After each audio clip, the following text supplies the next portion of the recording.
Hello guys, mambo vipi? Karibuni tena katika channel yangu. Kama ni mgeni hapa na mara yako kwanza kusikia sauti mambo, naitwa Haika na napost videos hapa YouTube kila wiki. Katika video leo nitaonyesha namna ya kutengeneza kuku mwenye wali ndani. Kama mnavyoona hapo, utatumia kuku mzima ambaye hajakatwakatwa na utamsafisha vizuri. Ukishamsafisha vizuri utamkausha pia ili tuweze kumpaka viungo. Unaweza kutumia kitambaa kisafi cha jikoni ama unaweza kutumia hizi kitchen paper towels kama unazo, ukamkausha maji vizuri. Baada ya hapo tutaweka pembeni, tutaanza kuandaa viungo ambavyo tutampaka huyu kuku. Hapo na kitunguu saumu pamoja na tangawizi na nitakamulia limau.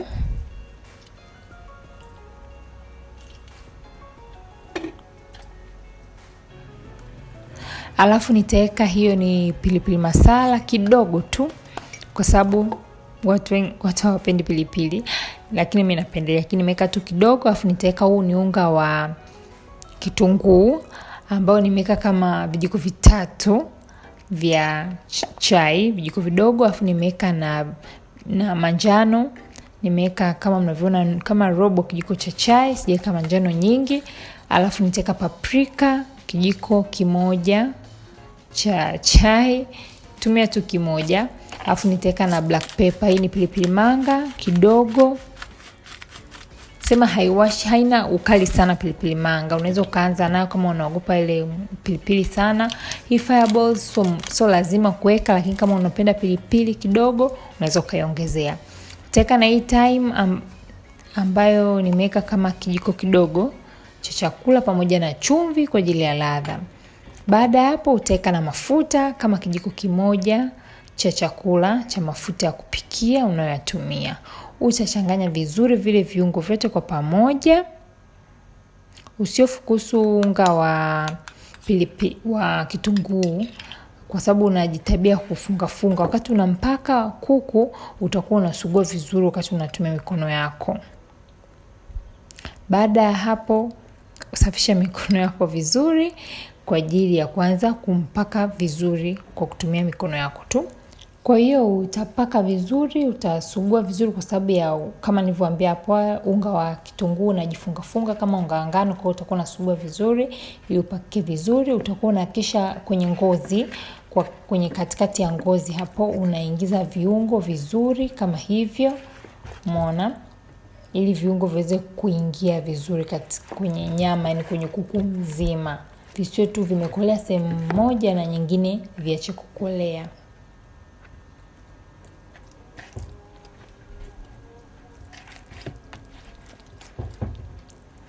Kama sehemu kama hiyo unaweza ukakata na kata kidogo, natengeneza kama kishimo kidogo hivi ili niweze kupitisha viungo.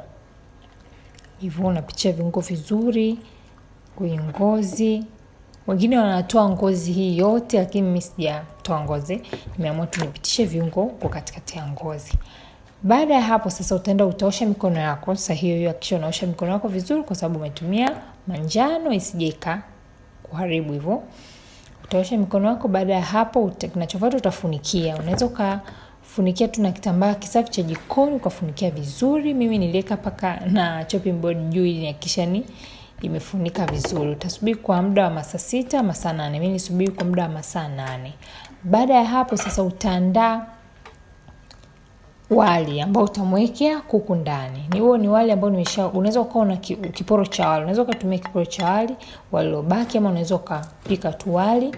Baada hapo nikaweka hizi ni carrot na hoho kwa ajili ya harufu, kwa sababu naenda kuweka kwenye oven. Kwa hiyo nataka hii harufu ya carrot na hoho. Kwa nikaweka wali uko tayari hapo ulipo. Kwa hiyo kinachofuata ni kuweka tu ndani ya kuku. Sasa baada ya masaa 8 kama mnavyoona kuku ameshakolea viungo vizuri. Umeona ameshakolea viungo vizuri tu kama mnavyoona, paka kuna juices zingine zimetoka. Kwa hiyo iko vizuri. Kinachofuata tutaweka huu wali. Huu ni wali kama nilivyokuambia hapo, wali umeshapikwa, unaweza ukapika saa hiyo hiyo ama unaweza ukatumia kiporo. Nimewekea tu na karoti na hoho hapo mwishoni, alafu utajaza ndani ya kuku. Unajaza vizuri, unashindilia kabisa yani. Unashindilia vizuri, unaweka, unajaza kabisa wali wa kutosha. Baada hapo kwa hapo juu utaweka yai. Unapenda kuweka yai kwa sababu saa nyingine ukiacha hivyo unaweza wakati una bake kwenye oven ukamwagika hivyo.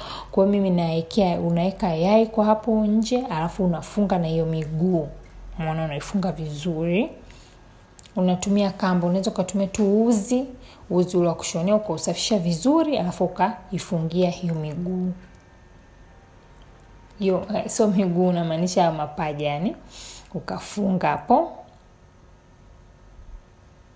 Baada hapo utakuja kwa huko juu kwenye shingo pia utaweka tena wali tena kwa hapo kama mnavyoona kuna shimo. Utaweka wali, utajaza yani, utajaza vizuri. Baada hapo kwa hapo juu tena utaweka yai.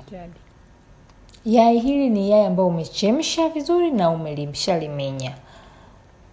Kinachofuata sasa, utachukua baking tray ile ambayo utaliingiza kwenye oven kwa ajili ya kumuoka huyo kuku. Utaweka hapo juu, afu nikachukua pilipili ya mwendo kasi nikaweka kwa huko pembeni. Sikuipasua, nimeweka tu kwa huko pembeni. Nikachukua na yale maganda ya limao ambayo nilishakamua, unaweka tu kwa huko pembeni tu kwa ajili ya flavors tu na harufu nzuri.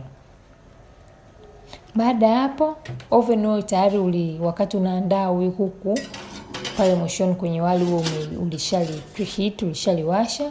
Kwa tutaweka, mimi nimetumia moto wa 180 kama kawaida kwa muda wa lisali 1.5. Kila baada ya nusu saa jitahidi unamgeuza kila baada ya nusu saa unakuwa unamgeuza mpaka hapo utakapomwona na rangi nzuri. Wewe mwenyewe utamwona ni laini yani, kwa utaona kuku wako uko tayari.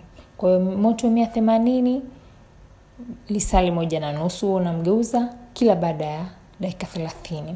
Kama mnavyoona hapo kuku wetu yuko tayari. Baada ya lisali 1.5 yuko tayari. Kinachofuata tutafungua hizo kamba hapo. Baada ya kufungua hizo kamba tutamkata hapo katikati vizuri ili tuweze kutoa ule wali kwa ndani. Unaweza kama una sahani kubwa masinia ni vizuri zaidi, unamweka hapo katikati, unauvuta ule wali kwenye hiyo sinia masahani.